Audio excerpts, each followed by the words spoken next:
hacia el norte, ¿no? Hacia el centro, así mismo. Así es.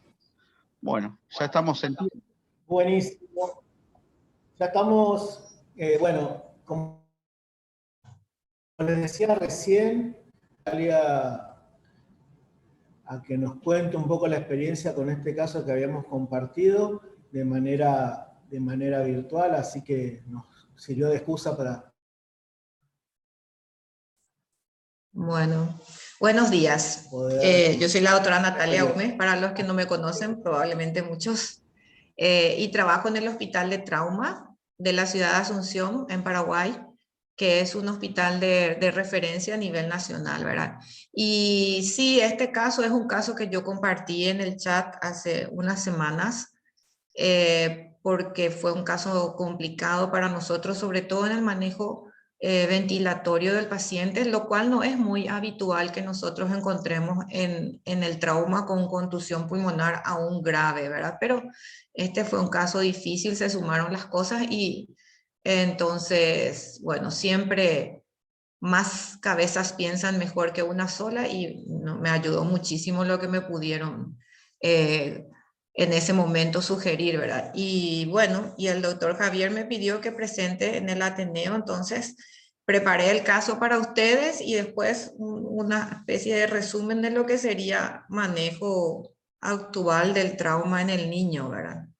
Bueno, entonces, para comenzar ya, se trata de un paciente de 4 años de sexo masculino que procede de una ciudad, de un departamento fronterizo del país, que es, sí, San Pedro, frontera con el Brasil. Uno de los departamentos fronterizos con el Brasil está distante aproximadamente a 250 a 270 kilómetros de Asunción.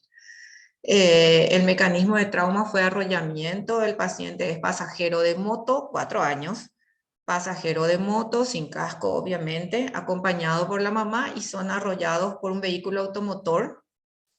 El paciente es arrastrado por varios metros. La mamá tuvo lesiones, contusiones mínimas, no requirió internación, pero el niño llevó la peor parte, ¿verdad? Fue arrastrado por varios metros, pierde el conocimiento en ese momento y es llevado por la persona que le atropella al primer centro asistencial en una ciudad del departamento de San Pedro que queda a unos minutos del lugar del accidente. Él llega allí con un Glasgow de 10, pálido, y mala mecánica respiratoria, por lo cual, como el traslado ya es largo, el traslado en nuestro país se hace por vía terrestre, prácticamente no tenemos traslados aéreos, el tránsito es muy dificultoso, así que siempre se complica el traslado de los pacientes, y bueno, más la mecánica respiratoria mala que presentaba, deciden la intubación del paciente, con secuencia de intubación rápida. Y se constata ya en el momento de la intubación abundante, o sea, sangrado importante en vías aéreas, ¿verdad? Tanto por tráquea al intubar como por fosas nasales. Post intubación orotraqueal están los signos vitales allí constatados, una frecuencia de 138 por minuto, una presión arterial de 153, con saturación del 98% al ser intubado.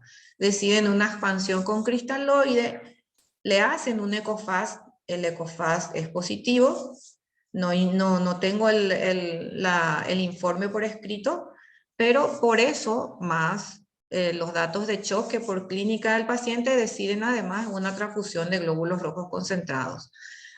Lo sedan al paciente y lo derivan a nuestro servicio. En nuestro hospital llega a las 7 horas post-trauma, pálido, bolseado e intubado bajo efectos de sedación, con tabla espinal, sin collar cervical, pupilas mióticas, con importantes escoriaciones planas, sobre todo en tronco e hipocondrio izquierdo. Para los que manejan trauma saben que siempre las escoriaciones de partes blandas son sugestivas de lesiones de órganos internos, o por lo menos nos obligan a investigar más direccionadamente, ¿verdad?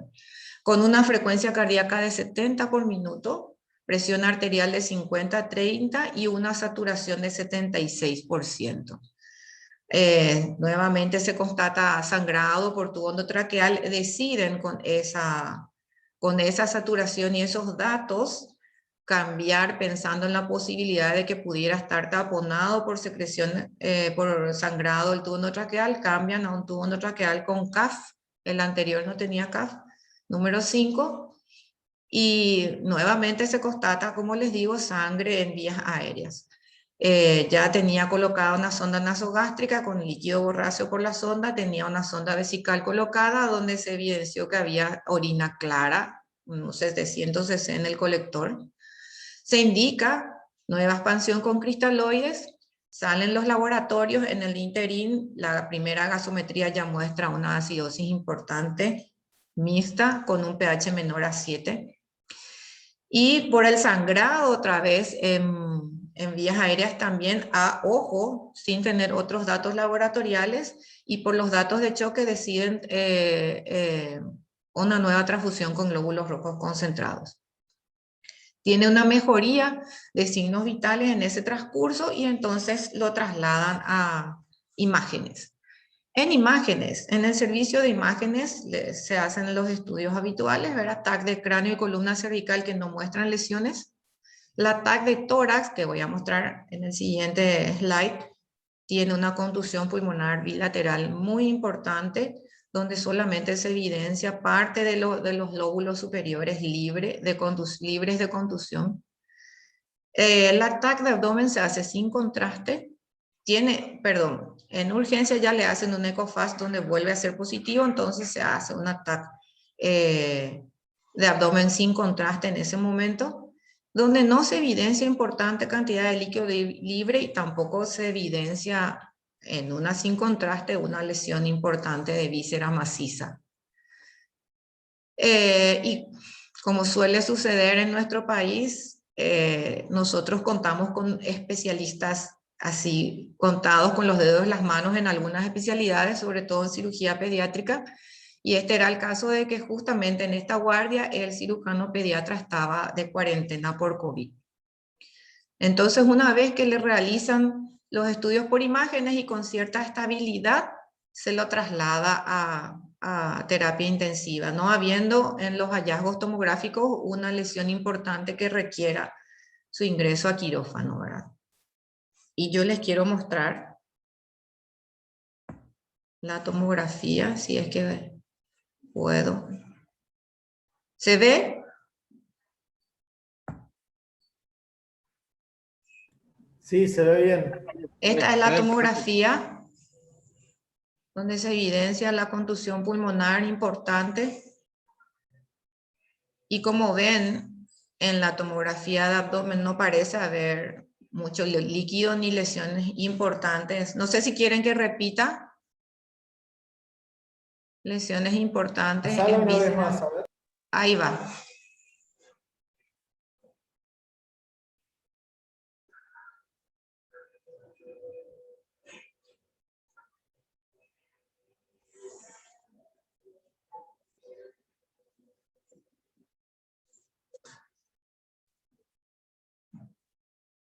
Bueno, la placa de tórax mostraba, ya no les puse acá, mostraba ambos campos pulmonares comprometidos desde tercio medio para abajo, con una silueta cardíaca que no estaba ni aumentada de tamaño ni muy disminuida, por lo menos para hablar de una hipovolemia importante, ¿verdad? Ingresa a la unidad de cuidados intensivos en mal estado, pálido, taquicárdico, con una presión arterial de 70-40, pulsos distales muy finos, miembros fríos, pero también el hipotérmico, con una temperatura axilar de 35 grados. Es conectado a asistencia respiratoria mecánica, con una PIP ya de 10 más bien por la imagen tomográfica, y al examen clínico la expacción torácica era simétrica, la auscultación pulmonar hablaba de rales crepitantes bilaterales, pero no había franca hipoventilación en ambos campos pulmonares. Bueno.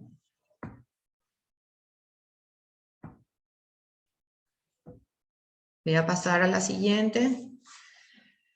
Desde el ingreso, el paciente fue un paciente difícil de manejar, tanto por su choque hemodinámico como por la parte respiratoria, ¿verdad? Presenta desaturación. Claro que también acá hay que tener en cuenta que las condiciones externas o las condiciones sistémicas influyen mucho en los datos que vamos teniendo, ¿verdad? Y este paciente estaba hipotérmico y estuvo varias horas hipotérmico. Empieza a presentar desaturación progresiva. Entonces se busca la estabilidad hemodinámica y a la par se busca también mejorar esa parte de oxigenación, aumentando la PIP. Y yo más adelante les voy a mostrar la secuencia de gasometrías, ¿verdad? Pero el paciente, al ser conectado al respirador y el primer gas, ya muestra una PAFI menor a 150 con FiO2 al 100%, ¿verdad? Continúan las expansiones con cristaloides, se vuelve a expandir a 40 por kilo y se indica una nueva transfusión de glóbulos rojos concentrados, y aquí ya también se agrega plasma fresco en el tercer paquete que recibe plasma fresco congelado. Persiste el sangrado por tubo endotraqueal y también por sitios de punción.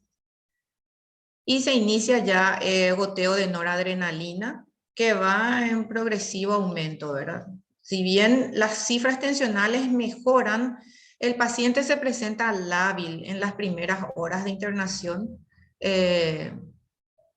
y la saturación también del todo no conseguimos optimizar. Entonces, una vez, en un momento en que el paciente presenta cifras tensionales adecuadas, los médicos de guardia deciden hacer una maniobra corta de reclutamiento, teniendo una PAFI en ese momento de 116 y con esos parámetros ventilatorios que ustedes ven en la diapositiva. Tolera la maniobra de reclutamiento y mejora la PAFI posterior a eso, solamente que la acidosis mixta persiste por gasometría. A 6 horas del ingreso en una nueva guardia, el paciente ingresa a la madrugada, a las 9 de la mañana, él ingresó a las 4 de la mañana, a las 10 de la mañana es evaluado por el cirujano pediatra, con los signos vitales siempre lábiles, con una diuresis que va en descenso, con gasometría siempre en una acidosis persistente y un abdomen distendido ya en este momento sin ruidos, deciden entrar a quirófano. Para ese momento el paciente había recibido ya 3 paquetes de glóbulos rojos, 2 de plasma y 1 de plaquetas. Y van a ver también que por laboratorio, como yo les pongo en las siguientes diapositivas, las plaquetas no llegaron a tener un descenso importante. Ingresa a quirófano, se encuentra abundante cantidad de sangre en cavidad, aproximadamente 800 cc, y se constata un traumatismo esplénico grado 5, por lo que se realiza la esplenectomía. En ese primer día de internación, posterior a la cirugía, el paciente permanece taquicárdico, con cifras tensionales. Si bien una sistólica bastante buena, la diastólica era algo que nos preocupaba porque no conseguíamos optimizar, digamos, ¿verdad? El paciente ya con noradrenalina de por medio, posteriormente se agrega adrenalina. Los datos laboratoriales muestran un compromiso miocárdico porque teníamos troponina I en aumento y también la CKMB en aumento, ¿verdad? Manteniendo una saturación de 88-93% con los parámetros, una PIP alta ya en ese momento, tratando de mantener una ventilación protectora como se estipula hoy en día. Se inicia goteo de furosemida ante la oligoanuria en desarrollo, digamos, y eso fue un domingo, y así pasamos el domingo. El lunes a la mañana amanece con esos signos vitales, tenía una presión arterial media de 60, pero la presión diastólica se mantenía entre 45, 50, el paciente ya en franca anuria, con esos datos pudimos, después de la cirugía, como el paciente se estabiliza un poco más hemodinámicamente, a pesar de que la frecuencia cardíaca se mantiene alta, las cifras tensionales estaban sostenibles, empieza a palparse un poco más pulsos periféricos, sin embargo, en anuria, ¿verdad? Las gasometrías mejora la oxigenación, pero mantiene la acidosis mixta, ya recibe correcciones con bicarbonato el día domingo a la noche, ¿verdad? Y con estos parámetros de ventilación mecánica. Como ya ven, una PAFI mejorada. Y conseguimos, es todo un tema que nosotros podamos tener terapia de reemplazo renal en la unidad de cuidados intensivos. Es un hospital que todavía está adaptado más para adultos que para pediatría, entonces de repente conseguir insumos para pediatría nos cuesta muchísimo.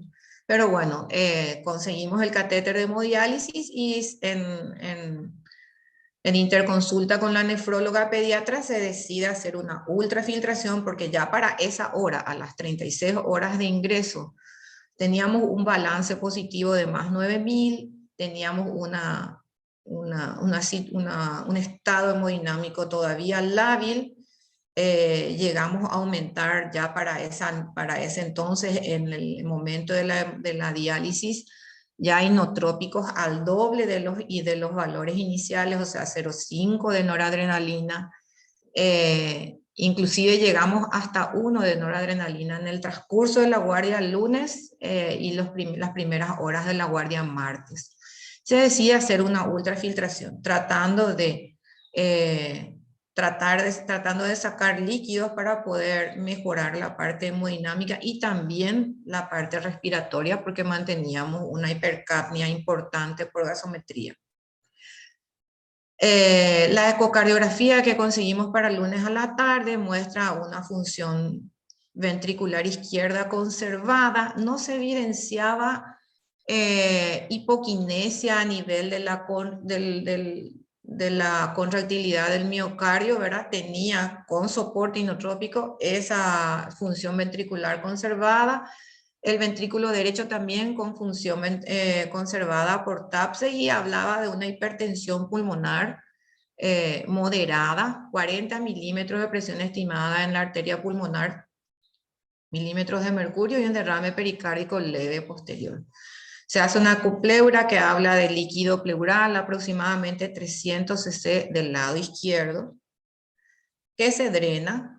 Al drenar, drenan los 300 cc de un líquido serohemático y posterior a eso continúa drenando líquido serohemático. En el primer día de colocado ese tubo pleural drena aproximadamente 700 cc de líquido serohemático. Ya para el tercer día de internación, el martes, después de la segunda sesión de ultrafiltración, donde aumentamos la cantidad de líquido ultrafiltrada a 800 cc, mejora la frecuencia cardíaca, pudimos empezar otra vez a descender los inotrópicos, manteniendo siempre una presión media de 60, pero chocamos con el problema del manejo ventilatorio y probamos, como ya sabe el doctor Javier, varias estrategias ventilatorias, desde mantener volúmenes tidal bajos, con una PIP alta, manteniendo una ventilación protectora, hasta cambiando el esquema de ventilación a bajar la PIP. Insistíamos con la PIP por el compromiso pulmonar que tenía por tomografía, como ustedes ya vieron, ¿verdad? Y después cambiamos la estrategia, aumentamos volumen tidal, bajamos la PIP, aumentamos frecuencia porque se veía por las curvas que después les voy a mostrar que tenía una aparente constante de tiempo corta, entonces nos daba para aumentar la frecuencia respiratoria manteniendo una buena relación IE. Ya para ese entonces goteo de sedación y relajación porque no conseguíamos que el paciente se adapte completamente al respirador, ¿verdad? Y seguían anuria con valores de función renal en aumento. Y esto es más o menos una secuencia de gases que tuvimos en este paciente. Como se darán cuenta, en el momento que ingresa y el primer día en terapia intensiva, inclusive hasta el segundo día, y acá es donde empezamos a cambiar la estrategia ventilatoria.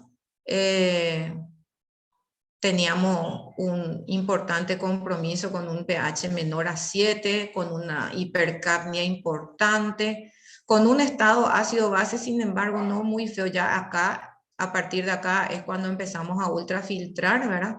Y con una presión arterial, si bien esto ya con descenso de la FiO2, pero nos daba una buena PAFI, ¿verdad? Acá empezamos a cambiar la estrategia ventilatoria, empezamos a mirar un poco la parte del circuito del respirador también, porque era un paciente de 4 años, de 25 kilos aproximadamente. Sacamos filtro, colocamos sistema de humidificación activo, cambiamos las tubuladuras, y bueno, hicimos... ¿Qué fue lo que finalmente nos ayudó? Y creo que fueron la suma de cosas, porque teniendo parámetros altos de ventilación mecánica, también la labilidad hemodinámica era algo que nos preocupaba, y sin embargo la ecocardio nos decía, no, este corazón no está muy dañado para lo que muestra el laboratorio, entonces quiere decir que acá hay una suma de factores, ¿verdad? Entonces, acá les muestro lo que es las curvas del respirador, para que vean que tenía una constante. Voy a volver a mostrar. Parecía tener una constante de tiempo corta. Vean que no había aparentemente autopip, que era otra cosa que nos preocupaba, teniendo una frecuencia alta, con una PIC alta también.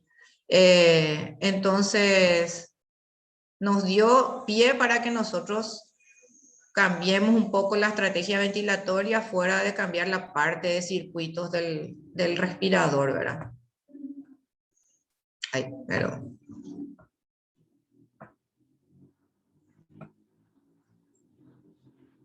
Bueno, y continuando con los datos laboratoriales, como ustedes se darán cuenta, el niño acá ya con una transfusión de por medio ingresa con una hemoglobina de 10, plaquetas dentro del rango, un compromiso de los valores de la CRASI, ¿verdad? Una urea y creatinina a su ingreso normal, y también electrolitos. Y esto, sin embargo, ¿verdad? Esta hemoglobina ya es posterior a todas las transfusiones y a la cirugía, ¿verdad? Y se mantuvo, excepto en este momento, se mantuvo, digamos, valores de hemoglobina para que nosotros ya paremos con la parte de soporte hematológico. Plaquetas dentro de todo en rango, solamente una unidad de concentrados plaquetarios recibió. Esta CRASI ya es posterior, más de 24 horas a la última transfusión de plasma, ¿verdad? Y como ustedes ven acá, los valores de urea y creatinina en aumento, ¿verdad? Valores en principio de electrolitos que fueron aumentando, pero después pudimos mantener dentro del rango con la terapia de soporte renal, ¿verdad?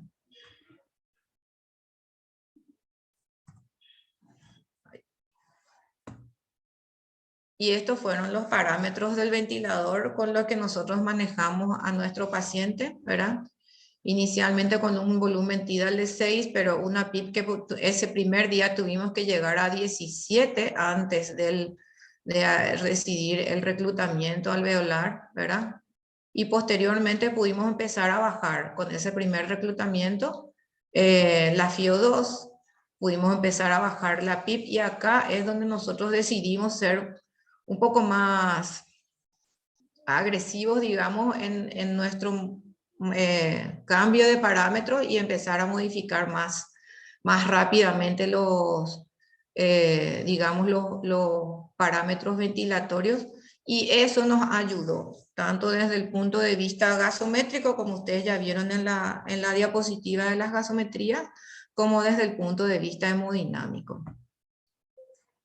Bueno, entonces, en un paciente con politrauma, bueno, decidí hacer, como le dije al doctor Ponce, vamos a encarar desde el punto de vista de trauma, bueno, vamos a investigar un poco lo que es el manejo en niños como ustedes saben, seguramente también ustedes tienen experiencia en trauma, nosotros solamente vemos trauma.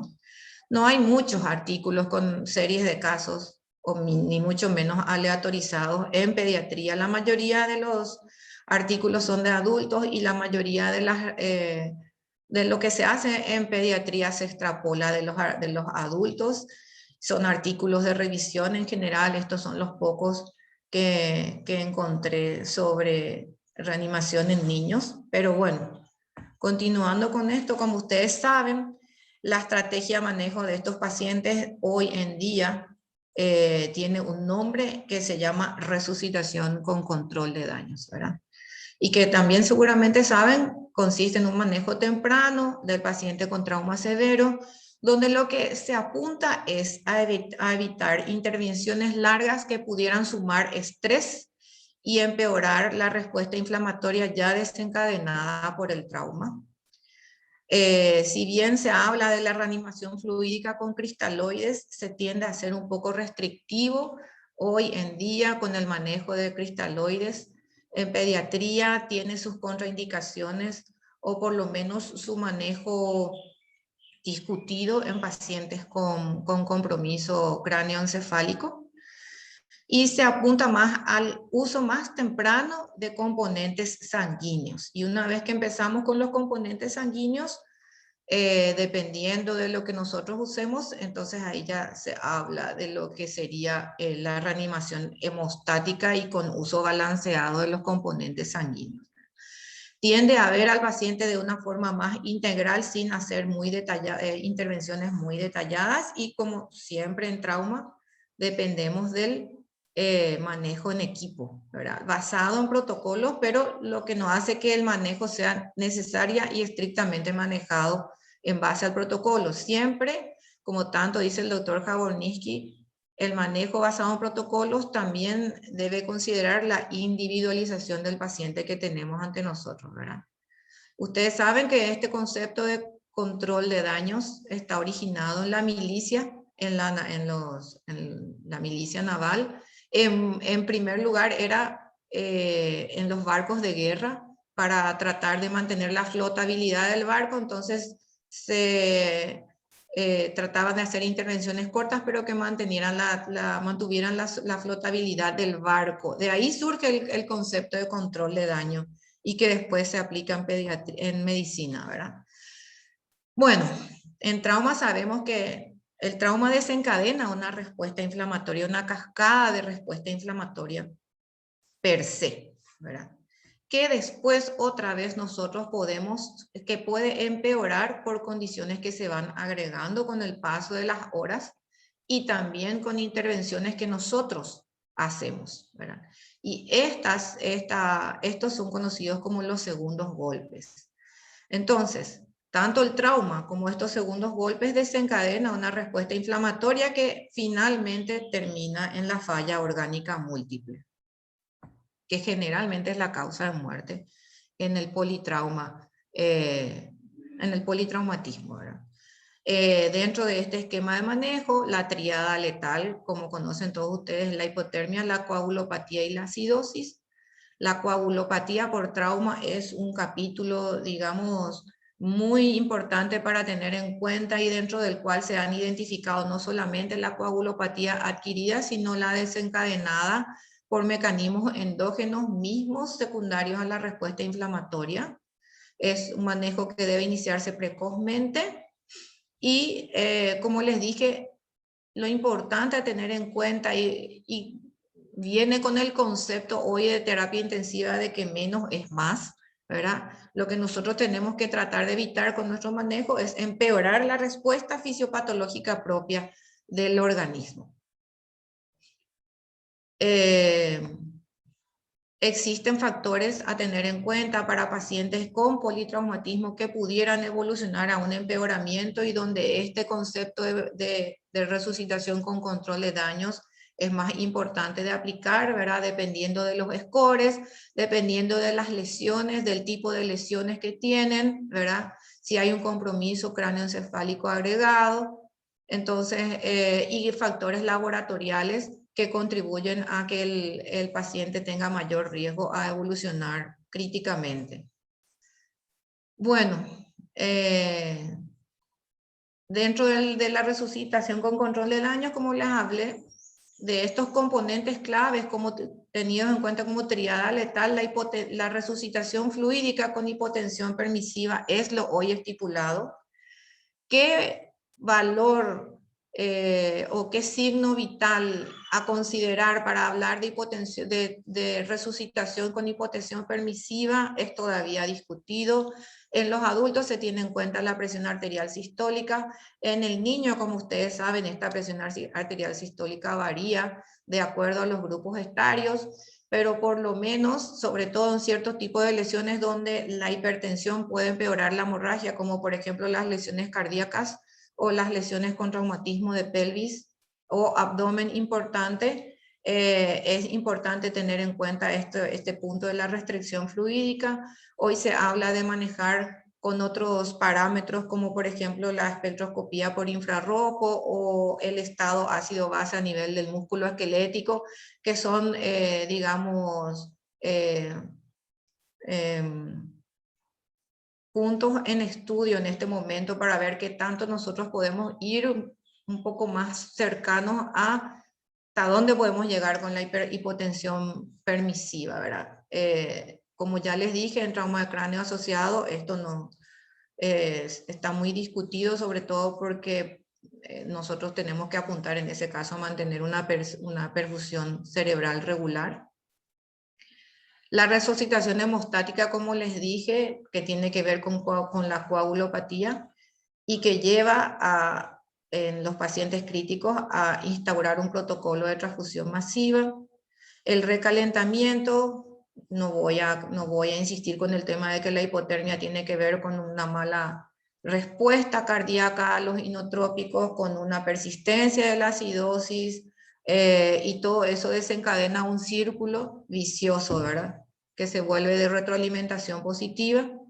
Y posteriormente, uno de los puntos importantes es el control de la hemorragia. Como ustedes vieron en nuestro paciente, afortunadamente conseguimos con el procedimiento quirúrgico controlar la hemorragia, pero estábamos ya en un punto del estado de shock refractario a nuestro manejo que nos llevó a una situación bastante tórpida y difícil de manejo con nuestro paciente, ¿no? En la coagulopatía por trauma solamente insistir en que no solamente la coagulopatía se debe a un aspecto adquirido, no solamente por el tema de la acidosis y la hipotermia, sino por la hemodilución que se puede producir, tanto por la reposición fluídica con cristaloides como por el uso inadecuado de productos sanguíneos, sino que también hay una coagulopatía endógena desencadenada por la lesión tisular y la lesión endotelial con activación del factor tisular, ¿verdad? Que desencadena por vía de la activación de la proteína C, desencadena una coagulopatía también. Esta es un área en investigación en cómo manejar y cuándo instaurar y cuándo terminar el tema de la transfusión masiva y más todavía en niños. Existen scores en adultos que pudieran predecir la necesidad de instaurar este tipo de protocolos, pero todavía en niños no hay algo definido. No solamente también recordar que el estudio habitual por valores habituales de componentes de la coagulación, como la CRASIS, ¿verdad? Que usa el TP, el TTPA o el INR, no es lo único que no solamente nos muestra la vía extrínseca, y entonces está el uso de la tromboelastografía como un método de diagnosticar un poco más, incluyendo otros factores en la cascada de la coagulación. Y el uso de los componentes, como yo les dije, el uso balanceado de componentes sanguíneos es muy importante en este tipo de casos. Existen otras sustancias hoy utilizadas como el ácido tranexámico. Existe un estudio que está evaluando el uso de tranexámico en pacientes con trauma. Este es llevado en adultos. Siempre se preconiza que su uso sea precoz, y el tema del factor 7 humano recombinante, que solamente hasta ahora está aprobado en pacientes con diagnóstico de hemofilia, ¿verdad?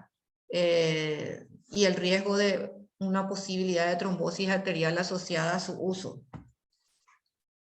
Nada, esta es, como les dije, el tema de los factores que contribuyen a la coagulopatía, la injuria tisular, pero también el sangrado producido por la lesión.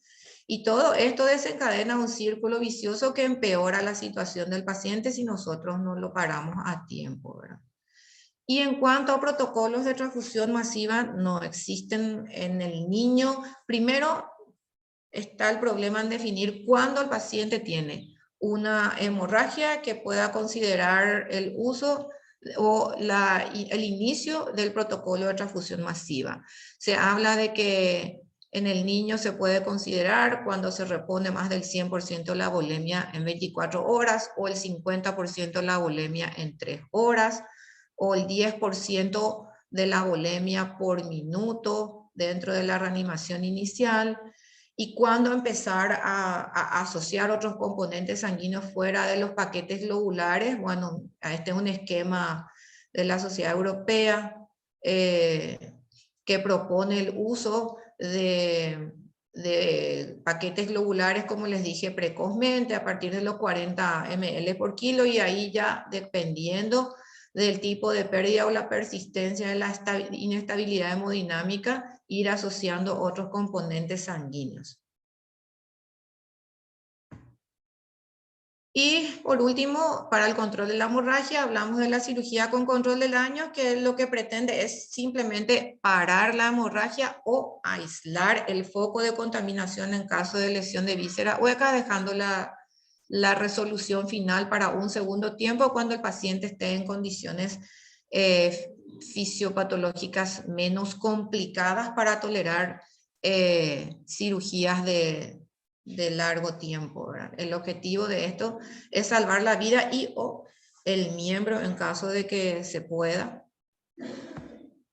Y bueno, para dar continuidad a nuestro paciente, a partir del día 3 de internación, pudimos empezar más agresivamente, digamos, el descenso de parámetros ventilatorios, lo que nos permitió mantener aún, mejorar la ventilación de ese paciente, mejorar la estabilidad hemodinámica de ese paciente y poder disminuir el soporte inotrópico. La anuria fue persistente. A partir del cuarto día de internación pudimos agregar, no solamente nos fuimos a la ultrafiltración, sino que ya nos fuimos a la hemodiálisis con 4 horas aproximadamente. Nosotros lastimosamente no podemos tener una terapia continua de reemplazo en nuestra terapia porque el aparato de diálisis, de hemodiálisis, tiene que ser compartido con los adultos, y entonces lo máximo que podíamos hacerle eran 4 horas de terapia de reemplazo con la hemodiálisis hasta conseguir balances negativos.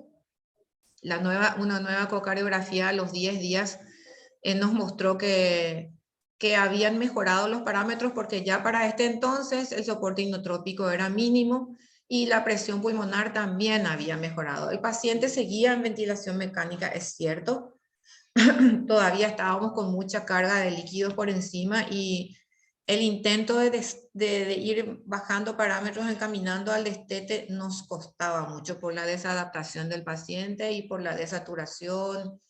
Estaba muy edematoso, eso comprometía también la parte, la mecánica torácica, ¿verdad? Para tratar de que él se sincronice o se adapte bien al respirador. Y en esta nueva ecocardiografía hablaba de una hiperecogenicidad en la base del septo interventricular, lo cual nosotros planteamos que haya una contusión miocárdica por los valores de los marcadores miocárdicos que fueron muy altos desde el vamos y no tardaron, no tuvo un rápido descenso como solemos ver en los pacientes politraumatizados, donde hay alteración de marcadores, pero cuando el compromiso no es importante, el descenso se ve en el correr de los días, cosa que no pasó con este niño.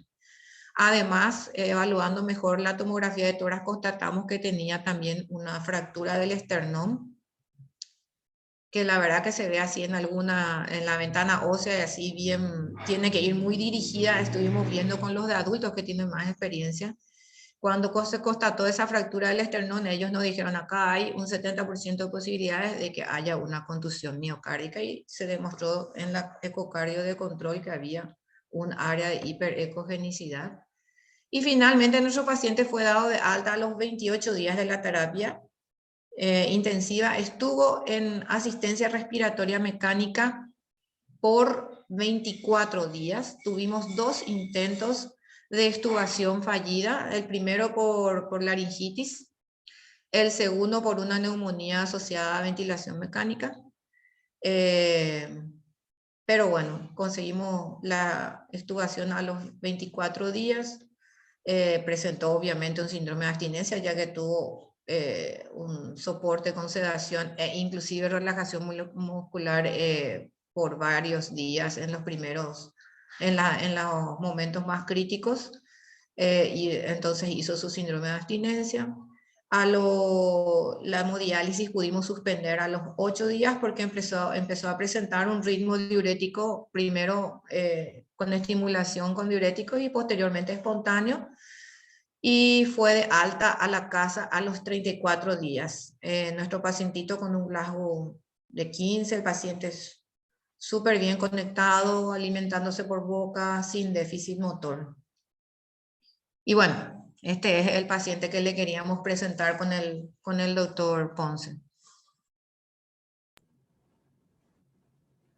Muchísimas gracias, Natalia. Yo, preguntas. Yo estuve pensando una cosa que anoté. Al ingreso se le hace una tomografía sin contraste. Sí. Lo tienen protocolo. Decirle a los chicos que si no es con contraste, que ni le hagan la tomografía. Entonces me llamó un poco la atención de por qué una tomografía sin contraste. Sí, se aprovechó nomás el momento, doctor, porque él fue al servicio de imágenes para hacer sus estudios tomográficos completos, ¿verdad? Para hacer su estudio de cráneo, columna y tórax, habitualmente nosotros, o sea, eso hacemos. Y se agregó abdomen y pelvis dentro de un paciente politraumatizado, inestable como llegó, sin contraste, eso es cierto, ¿verdad? Porque también a nosotros nos cuesta conseguir contraste desde el vamos en el hospital, ¿verdad? Entonces, y teníamos una ecofaz positiva, entonces como ya se fue al estudio tomográfico, se aprovechó para hacerle un barrido de paso, ¿verdad? Bien. Mira, qué buen laburo que han hecho con ese muchacho. Acá se habían abierto las apuestas, porque la verdad que tuvo toda esa primer franja de tiempo, la hora de oro y toda la cuestión en la terapia intensiva. Así que han hecho un laburo intenso y el muchachito se fue a su casa, que no es poco con todo como había llegado, ¿no?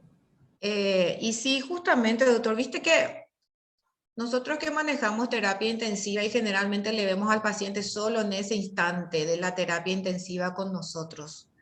Entonces siempre apuntamos a salvar la vida, cueste lo que cueste, ¿verdad? Yo llevo haciendo 20 años, llevo trabajando en el hospital de trauma y mi visión del paciente se fue cambiando con los años, ¿verdad? Siempre apuntaba a resolver las situaciones críticas porque eso era un desafío para mí dentro de la especialidad que elegí, ¿verdad? Era un desafío para el equipo. Yo llevo trabajando con el equipo de médicos de guardia desde hace más de 10 años, tenemos el mismo equipo de médicos de guardia, así que todos hablamos casi el mismo idioma. Y era un desafío para nosotros salir de las situaciones críticas y bueno, sacarle a sala al paciente y no ver después, no veíamos después lo que quedaba del paciente, ¿verdad? Y sin embargo, hoy, después de tantos años, el tema es apuntar, si bien a salvar la vida, pero con la menor morbilidad agregada posible. Tenemos demasiados nosotros niños accidentados en moto con traumatismo de cráneo que nos llegan de lugares muy lejanos ya con esa primera hora de oro que ya no pudimos hacer nada, con lesiones agregadas por factores secundarios. Y estamos salvando pacientes a costa de todo, pero en una situación general pésima, tanto para el paciente como para la familia y posteriormente para la sociedad, ¿verdad? Entonces, que nuestro paciente como él, este chico que ingresó tan mal y que pasó mal las primeras 48 a 72 horas, donde nosotros, la verdad yo llegué en un momento a desesperarme porque no podíamos compensarlo al paciente, por eso me tomé el atrevimiento de compartir el paciente en el chat. Y que haya salido un paciente así como salió, habiéndonos tropezado unas cuantas veces durante toda su internación, para nosotros es muy meritorio.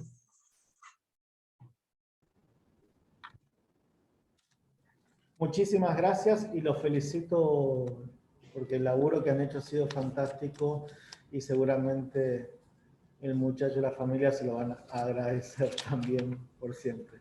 Te estoy viendo, Antonio, que has prendido la cámara. Sí, tal cual. ¿Cómo estás, Natalia? La verdad, interesante. ¿Cómo estás? Interesante el trabajo que han tenido y sí, demanda mucho sacrificio, mucho tiempo y mucho pensamiento. Ahí una de las cosas que fuera de lo traumatológico y bueno, lo que pudieron hacer en su tiempo y ahora como se les permite y como se nos permite a todos, ¿no? Porque depende de dónde podamos estar, podemos tener todo o podemos tener nada. Y de acuerdo a eso es el desenvolvimiento que tenemos en las indicaciones y en las prestaciones que podemos darle a nuestros pacientes. Siempre creo que sucede así. ¿Sabes qué, Natalia? Te quería preguntar, pues nosotros también tuvimos en algunos lugares donde yo trabajo problemas con los filtros, y que después de los filtros, la tubuladura, el paciente medio como que mejora así mágicamente.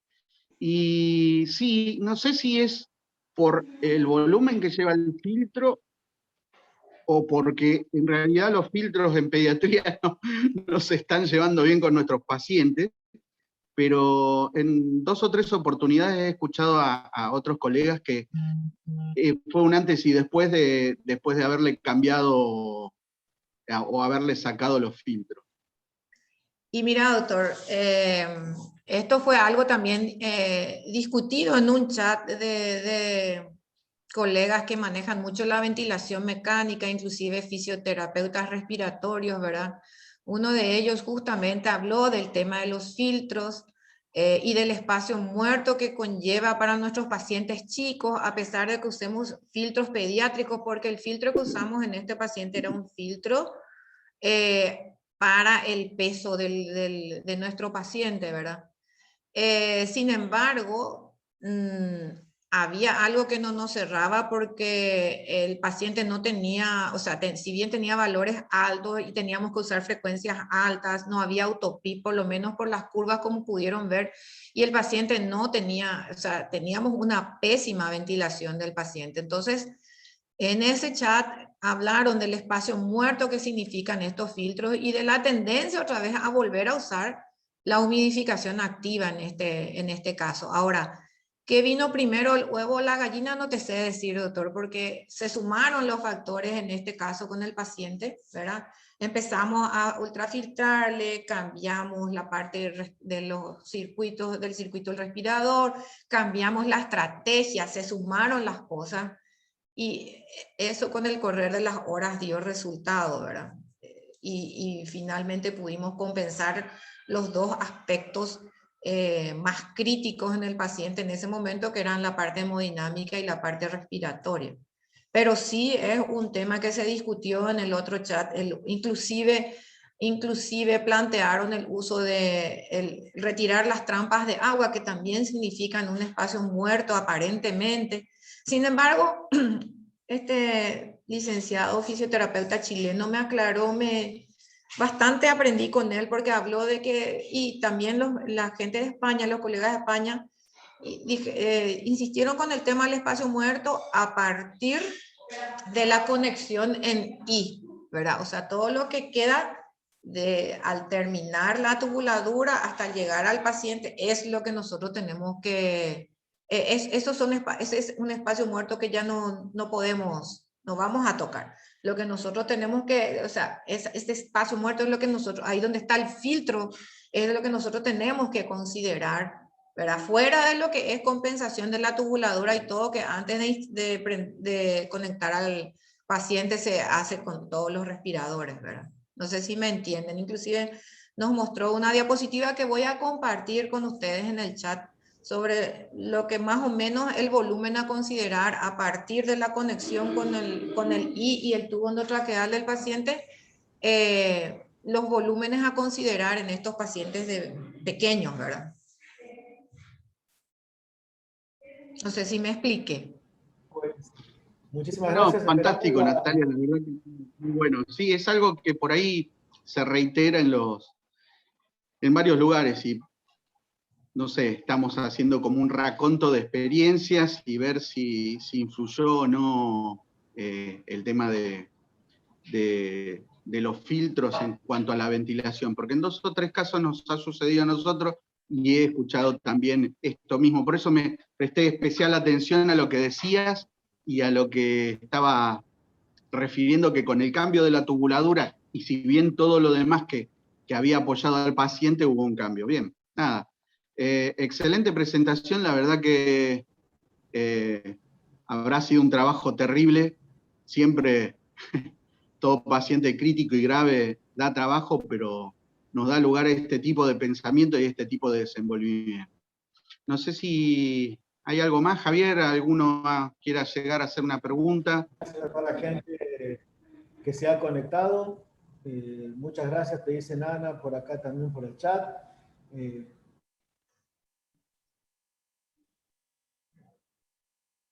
Natalia, un abrazo, Argentina, y gracias por tomarte el tiempo de compartir esto con nosotros y que todo siga mejorando. Que así sea para todos. Muchas gracias por la oportunidad de mostrar nuestra experiencia, ¿verdad? Y cómo estamos trabajando dentro de lo que se puede hoy en día con todo el tema de la pandemia también, porque nos limitó mucho en la en la disponibilidad de recursos a nosotros. Abrazo, gente, que tengan buen jueves. Gracias, Natalia, gracias, Antonio. Gracias, hasta luego.